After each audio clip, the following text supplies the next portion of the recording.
Jake had always been an early riser, a habit cultivated by years of juggling work, family, and a stubborn sense of routine.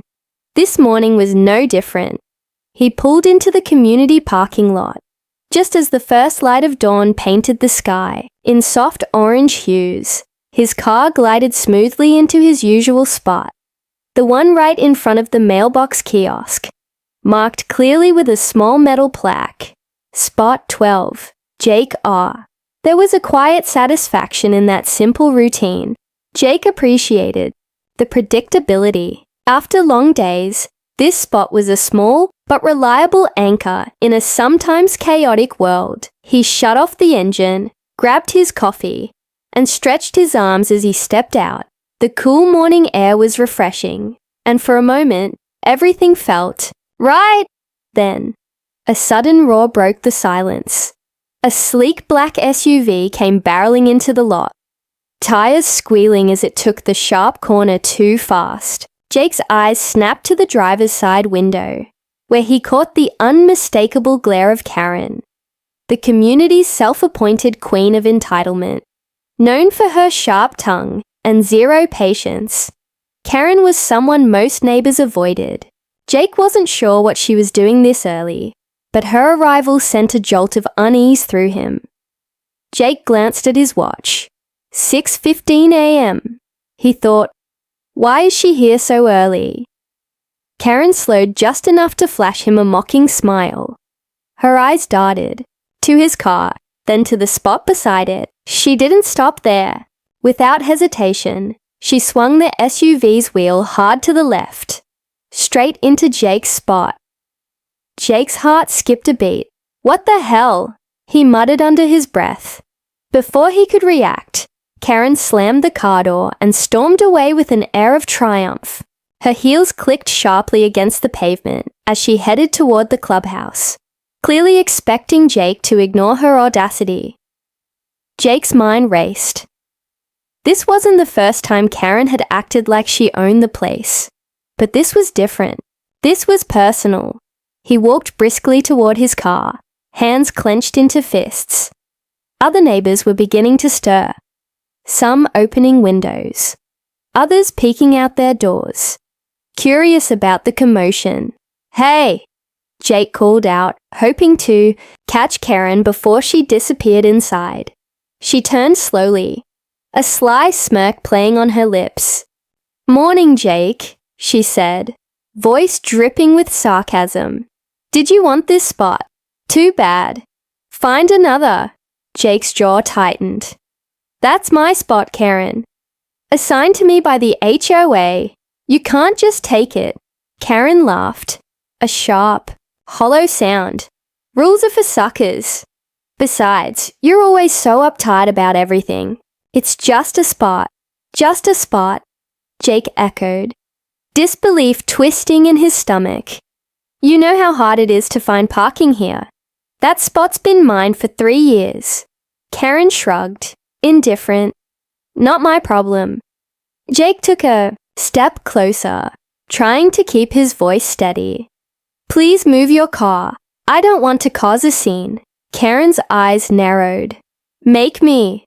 The tension between them crackled. Thick enough to cut with a knife. A few neighbors stepped out, sensing the brewing storm, but unsure whether to intervene. Jake looked around, realizing this could quickly spiral out of control. He pulled out his phone, fingers hovering over the screen. Should he call the HOA office? Should he just walk away? Before he could decide, Karen climbed into her SUV, slamming the door shut. Jake's eyes narrowed as he watched her start the engine. A cold thought struck him. What if she's going to park somewhere else illegally to spite me? He took a deep breath, knowing this was only the beginning. As Karen's SUV rolled forward, her smirk never fading, Jake couldn't shake the feeling that something was about to happen. Something much bigger than a stolen parking spot, and he was right. Jake watched Karen's black SUV inch forward, but instead of leaving the lot, she abruptly turned sharply to the right, heading straight back toward his spot. His heart pounded in his chest. What was she doing now? Before he could react, Karen slammed her SUV into the parking space. Right in his spot, the metal plaque with his name was barely visible beneath her tire. It was impossible to miss. Jake's breath caught. It was one thing to circle the lot, impatiently, or even to park illegally somewhere else. But this was a brazen, intentional move. "Hey!" Jake called out, raising his voice now. "You need to get out of there. That's my spot." Karen rolled down her window, eyes blazing, with defiance. "No way! I'm parked now. What are you going to do about it?" Jake felt a surge of frustration, but tried to stay calm. "That spot is assigned to me by the HOA. You're violating the rules." Karen scoffed, shaking her head. "The HOA's rules don't apply when I say they don't." Jake took a deep breath. "Look, I don't want trouble, but if you don't, move your car. I'll have to call the HOA or the towing company." The threat seemed to irritate Karen more than anything else. She slammed her door and sat back, arms crossed, a smug expression on her face. "Go ahead, call whoever you want." As Jake pulled out his phone, a few neighbors gathered nearby. Some whispered, casting nervous glances between him and Karen. Just then, a sharp knock on the SUV's window startled Jake. Karen flinched and looked up to see Mrs. Lawson, an elderly neighbor with a reputation for keeping peace in the community. "Karen," Mrs. Lawson said gently but firmly, "you really shouldn't be parked there. That's Jake's spot. You know the rules." Karen shrugged Mrs. Lawson off with a quick wave. "Not my problem." Mrs. Lawson sighed, turning away, but the tension in the air thickened. Jake felt a knot in his stomach. Karen was deliberately provoking him, and the neighbors were watching. Then, just as he was about to make his call, something strange happened. Karen's phone buzzed. She glanced at the screen, and her confident expression faltered for a moment. "What's wrong?" Jake asked, curiosity piqued. Karen ignored him, standing up abruptly and dialing a number. "Yeah, it's me. I'm stuck in a spot that isn't mine. Can you send a tow?" "No, my car's not blocking anyone." "Yes, it's just a favor. Hurry." Jake's eyes widened. Was she really calling a tow truck on herself? Before he could process it, the unmistakable sound of an engine roared through the lot. A tow truck, lights flashing, pulled into the parking lot. Karen's eyes widened in alarm. Jake felt a mix of confusion and anticipation. Was this the moment? Her plan backfired. The truck slowly approached the lot. Karen's SUV sat parked in Jake's spot, but the driver seemed to be heading somewhere else. Jake held his breath as the truck pulled up beside a white sedan, parked a few spaces away. The driver stepped out, clipboard in hand. Karen jumped out of her car, rushing over to the driver. "Wait, what are you doing? I didn't call to tow my car." The driver shook his head. "Ma'am, your SUV's parked illegally in a resident-assigned spot, but your permit is expired. It's the white sedan we're towing today, the one with no permit and blocking the fire lane." Karen's face twisted in disbelief and fury. "That's not my car." Jake stood silently, watching the drama unfold. The neighbors now whispered excitedly, eyes darting between Karen and the tow truck. Karen's voice rose, trembling with rage. "You called this tow company. You did this to me." Jake took a step forward. "I didn't call anyone. You're the one who called them." Karen shot him a glare that could freeze fire. Jake's heart raced. This was turning into a nightmare, and it was only just beginning. The tow truck driver tightened the chains on the white sedan, completely ignoring the brewing storm just feet away. Karen's voice cracked as she confronted Jake, her accusation sharp and public. "You called them on me," she spat, eyes wild with fury. "You've been waiting for this moment, haven't you, to get back at me?" Jake swallowed hard, trying to keep calm. I didn't call anyone, Karen. I was standing right here. You were the one on the phone. But Karen's face was a mask of rage and desperation. Lies! Everyone's going to believe you're the bad guy. Neighbors had gathered now, some nodding in Jake's favor, others unsure who to trust. The tension was thick, almost suffocating. Mrs. Lawson stepped forward, her voice steady but firm. Karen, calm down. The tow driver said the white sedan was parked illegally without a permit and blocking the fire lane. Your car isn't being towed, yet. Karen's eyes flicked to her SUV, then back to Jake. Doesn't mean this isn't your fault. Jake clenched his fists, frustration boiling beneath his calm exterior. I'm trying to be reasonable. You took my parking spot. I asked you to move and you refused. Karen sneered, stepping closer. And you think that gives you the right to ruin my day? People like you always find a way to make things about yourself. Jake looked around. Some neighbors exchanged uneasy glances. Others whispered, watching the drama unfold like a soap opera. Then a new voice cut through the tension. Enough, said Mr. Daniels, the HOA president, who had arrived just in time. His tone was authoritative, silencing the crowd. He addressed Karen directly. Karen, we received your complaint about Jake. I understand there's a dispute about parking, but accusations won't help unless we have facts. Karen's expression hardened. Facts?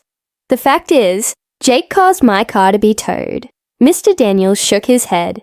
According to the tow company, your SUV was parked in a resident-assigned spot without a valid permit.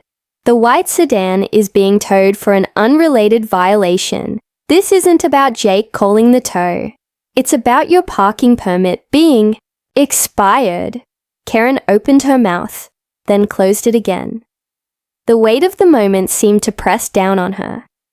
Jake felt a flicker of hope, but kept his guard up. Karen wasn't known for admitting fault. Look, Mr. Daniels continued, I'm calling an emergency HOA meeting tonight. We'll sort this out properly. Karen scoffed. You're all biased. I'm going to make sure Jake pays for this. With that, she stormed off toward her house, slamming the door behind her. Jake exhaled, tension leaving his shoulders in a slow wave, but his relief was short-lived. Mrs. Lawson came over, placing a gentle hand on his arm. You did the right thing standing up for yourself. Jake nodded, but the uneasy feeling lingered. Karen's threat wasn't empty, and he knew the battle wasn't over. Later that afternoon, Jake noticed neighbors whispering as they passed. Some gave him approving nods. Others looked wary, as if waiting for the next chapter. As the sun dipped low, Jake's phone buzzed. A message from an unknown number. Be careful, Karen's not done yet. His stomach twisted. The peaceful routine of the HOA was shattered. And no one knew how far Karen would go to turn the tables and pin the blame on Jake. The evening air in the neighborhood was thick with unease. Jake sat on his porch, the glow from his phone screen, the only light in the gathering dusk. The message from the unknown number echoed in his mind. Be careful, Karen's not done yet. He didn't recognize the number, and no reply felt safer. His thoughts raced back to the morning's confrontation, to Karen's furious glare, and that sudden, almost panicked phone call she made just before the tow truck arrived. Something about that moment gnawed at him. Why would Karen call a tow truck on herself? It didn't add up. A soft knock at the door startled him. He opened it to find Mark, one of the few neighbors who'd quietly supported him during the morning's drama. Hey, Jake, Mark said, his voice low. I heard what happened. That message on your phone. Did it say who sent it? Jake shook his head. No clue, but someone's warning me. I'm not sure if it's a friend or something else.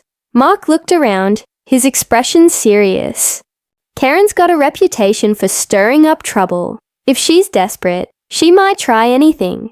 Before Jake could answer, Mark's phone beeped. He glanced at the screen, then back at Jake. Speaking of which, I just got a weird call from the HOA office. Something about a parking violation and a complaint filed against you. Are you aware of this? Jake's heart sank.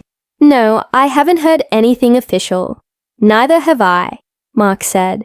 But it sounds like Karen's already trying to turn the tables. Jake ran a hand through his hair. Great, just what I need. The night deepened, but sleep wouldn't come easy. Jake kept replaying the day's events, the tangled web of accusations and suspicion. Suddenly, his phone buzzed again.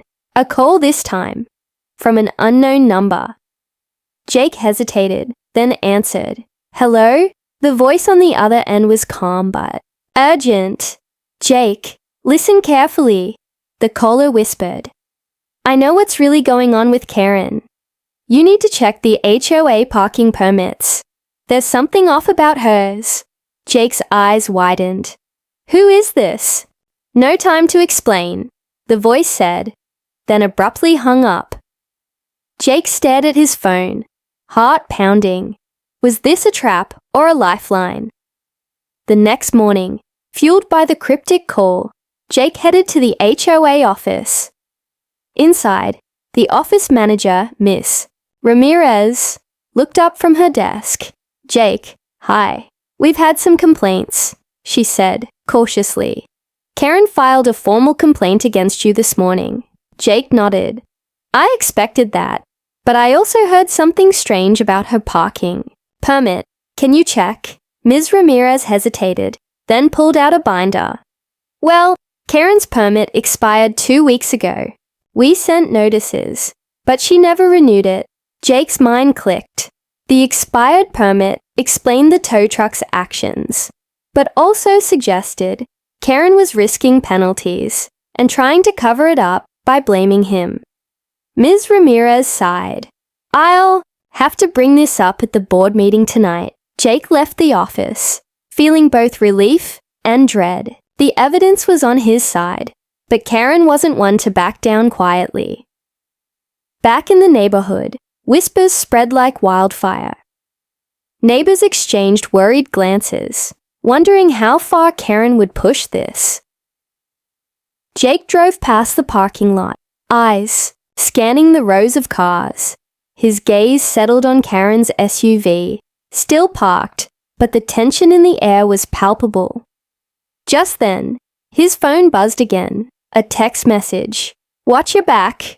Jake's grip tightened on the steering wheel. The stakes had risen, and whatever Karen had planned next, it was coming soon. The morning sun hadn't yet climbed high when Jake pulled into the HOA parking lot. The air was still crisp, but a strange tension seemed to hang over the quiet rows of cars. He spotted Karen's black SUV, parked defiantly in his assigned spot, as if daring anyone to challenge her again. Jake took a deep breath. Today was the day of the HOA emergency meeting. The showdown where truths would come out and accusations either stick or crumble. But as he approached, something unexpected caught his eye. The familiar rumble of the tow truck's engine echoed through the lot, but this time, it wasn't Karen's car in danger. It was parked several spaces away, untouched. Instead, the tow truck was hooking up a silver sedan with no visible permit. Karen appeared from behind her SUV, eyes darting nervously between her vehicle and the tow truck driver. You're towing my car, right? She called out, her voice sharp. The driver shook his head. No, ma'am. Your car's fine for now.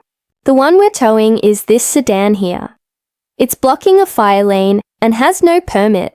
Karen's face twisted in confusion, then outrage. That's not my car! Why are you doing this? Jake watched quietly from a distance, heart pounding. With a mix of relief and suspicion, Karen stormed over to the driver, her voice rising. "You've been tricked. Jake called the tow company to get me back. I want this stopped." The driver held firm. "Ma'am, I'm just doing my job. Your permit expired 2 weeks ago. But we only tow cars blocking emergency access, or without proper permits. That sedan was parked illegally." Karen's voice cracked with frustration. She whirled around, glaring at Jake. "This is your doing. You called the tow, didn't you?" Jake stepped forward, trying to maintain his calm. "I didn't call anyone, Karen. You were the one on the phone the other day." Her eyes narrowed dangerously. "Lying won't help you." The crowd of neighbors, now swelling to a small group, murmured with interest.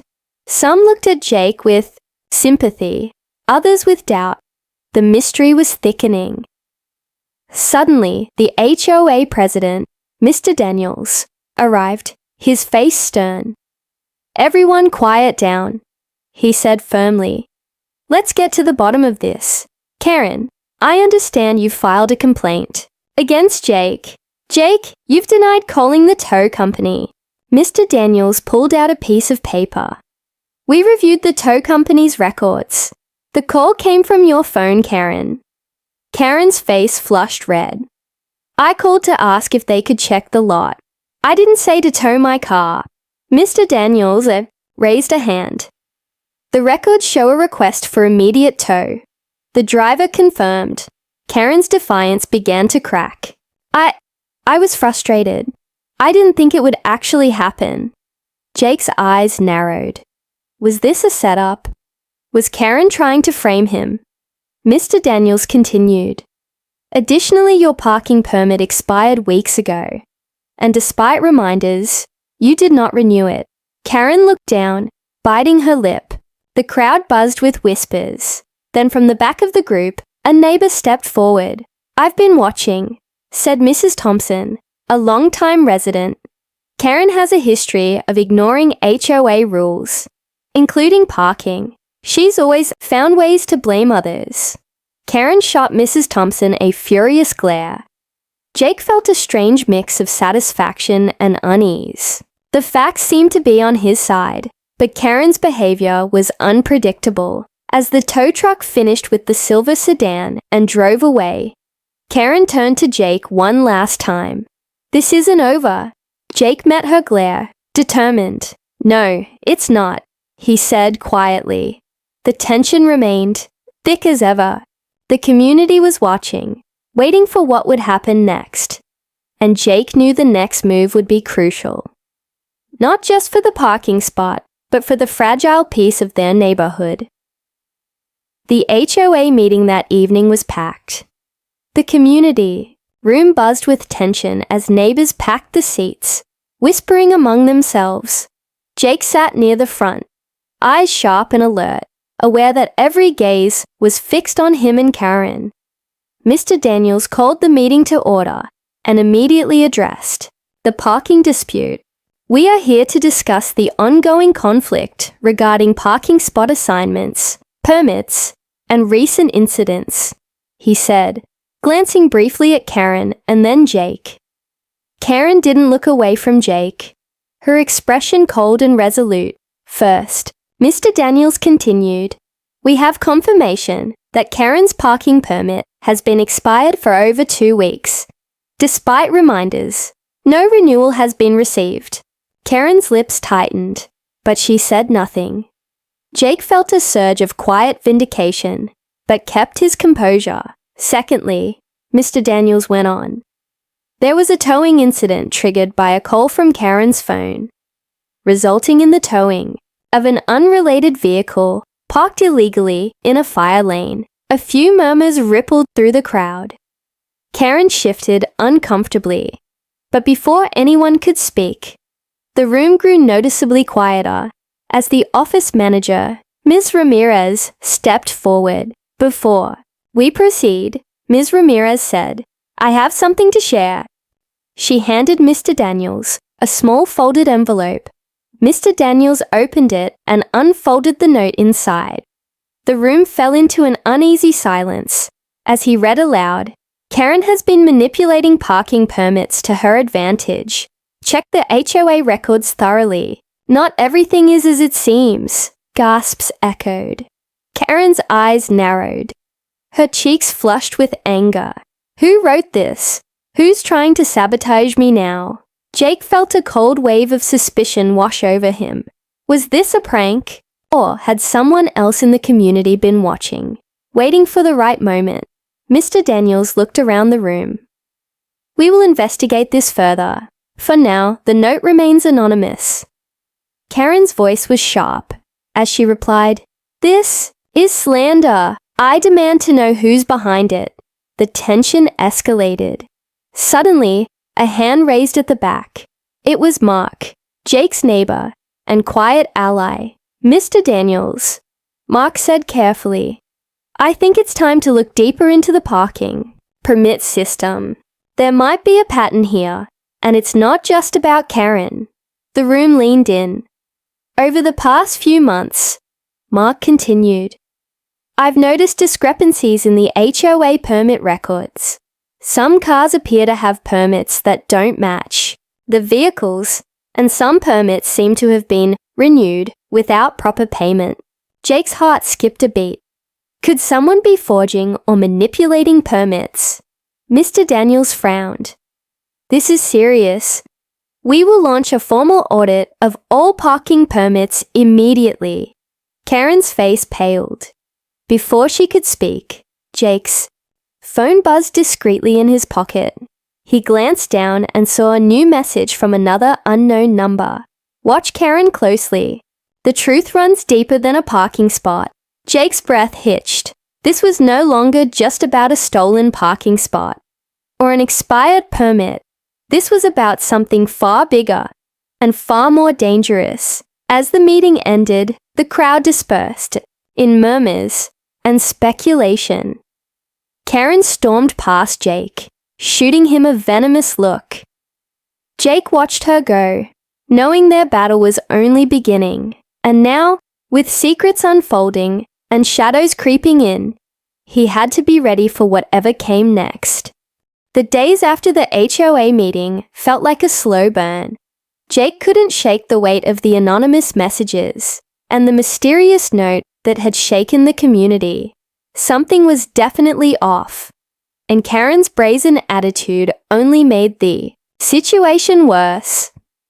Jake spent the afternoon at his computer, digging through the HOA's publicly available parking records online, trying to find any patterns or discrepancies Mark had hinted at during the meeting.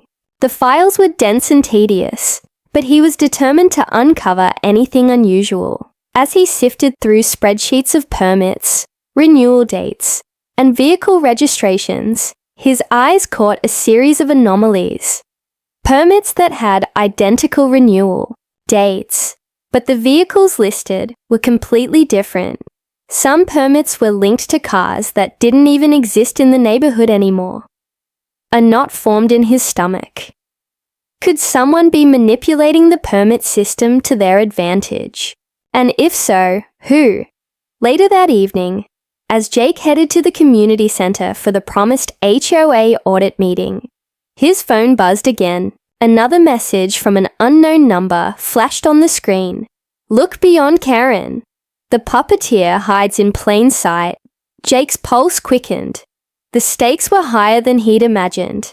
It wasn't just Karen causing chaos. There was a hidden player, pulling strings from the shadows. At the community center, the atmosphere was thick with anticipation. The HOA board had convened a special meeting to review the audit findings and address residents' concerns. Mr. Daniels stood at the front, looking grave. "After reviewing the permit records, we've discovered forged documents and unauthorized renewals," he announced. "Someone has been exploiting the system." The crowd murmured in shock. Karen, sitting near the back, suddenly looked less confident, eyes darting nervously. "Does anyone have any idea who's responsible?" Mr. Daniels asked. Jake raised his hand. "I've noticed suspicious patterns in the records. It seems like someone's been renewing permits for cars that aren't even here, or aren't theirs." Mr. Daniels nodded. We're working with the HOA office to identify the culprit. Just then, Ms. Ramirez cleared her throat. I've checked the logs for electronic renewals, and they all trace back to one IP address. The HOA president's office. The room gasped. Karen looked smug again, breaking into a slow smile. See? Even the president's involved. This whole thing is a conspiracy against me. But Jake wasn't convinced. Something about Karen's sudden shift in tone felt off. Mr. Daniels raised his hand to restore order. We will conduct a full investigation, including IT audits. After the meeting, Jake approached Mr. Daniels privately. Sir, with all due respect, the patterns seem too systematic to be just one person's doing, Jake said. Maybe someone is using the president's credentials without his knowledge. Mr. Daniels looked troubled. I hope you're right. As Jake left the community center, a shadow moved quickly across the parking lot. His phone buzzed again. This time, the message was chilling. You're closer than you think. Watch your back at the next HOA meeting. Jake's heart hammered. In his chest, the battle for the parking spot had evolved into a tangled web of deceit and danger, and the neighborhood's darkest secrets were about to come to light. The next HOA meeting was the most anticipated event in the neighborhood's recent history. The community center was packed wall to wall, the atmosphere electric with curiosity and suspicion. Everyone wanted to know who was behind the forged parking permits, the anonymous notes, and the escalating drama that had gripped their quiet enclave. Jake arrived early, determined to see this mystery through to the end. The tension between him and Karen was palpable. Their previous confrontations had become the stuff of neighborhood legend. Karen sat across the room, arms crossed, her eyes darting suspiciously every time Jake moved. Mr. Daniels took the stage, looking weary but resolute. Thank you all for coming, he began. After a thorough investigation, including IT audits and interviews, we have uncovered the truth. A hush fell over the crowd. It turns out, Mr. Daniels continued, that the forged permit renewals and unauthorized access came from within the HOA office itself. Someone with access to our system has been manipulating records for personal gain. Gasps and murmurs broke out. Karen leaned forward, a triumphant glint in her eyes. But Mr. Daniels raised a hand for silence. The person responsible is Ms. Ramirez, our office manager. Shock rippled through the room. Ms. Ramirez's face drained of color as all eyes turned to her. Jake's mind reeled. He hadn't suspected her at all. She'd seemed like a quiet bystander amid the chaos. Mr. Daniels explained. Ms. Ramirez was using her access to issue fake permits and renewals to her friends and family, bypassing fees and penalties. When confronted, she tried to deflect blame by stirring the conflict between residents, especially targeting Karen and Jake. Ms. Ramirez's defenses crumbled. I was under pressure. It was just supposed to be a small favor. Karen stood abruptly, shouting, So I wasn't lying about the conspiracy. You're the real puppeteer. Ms. Ramirez's shoulders slumped. I never wanted to hurt anyone. I'm sorry. The HOA board voted immediately to remove Ms. Ramirez from her position and begin the process of restitution for the community. Karen, now visibly shaken, glanced at Jake with a conflicted expression. Jake met her gaze, feeling a mixture of vindication and exhaustion. The battle was over, but the scars would linger. As the meeting adjourned, neighbors approached Jake, thanking him for his persistence and courage. Outside, the parking lot looked calm again. Karen's black SUV was gone, replaced by a new car in her rightful spot, this time with a valid permit. Jake smiled quietly, parking his own car in peace. But as he turned to leave, His phone buzzed one last time. A final message from an unknown number. Sometimes the truth is stranger than the fight. Well done. Jake stared at the screen, a hint of a smile tugging at his lips. The neighborhood's quiet was restored. For now.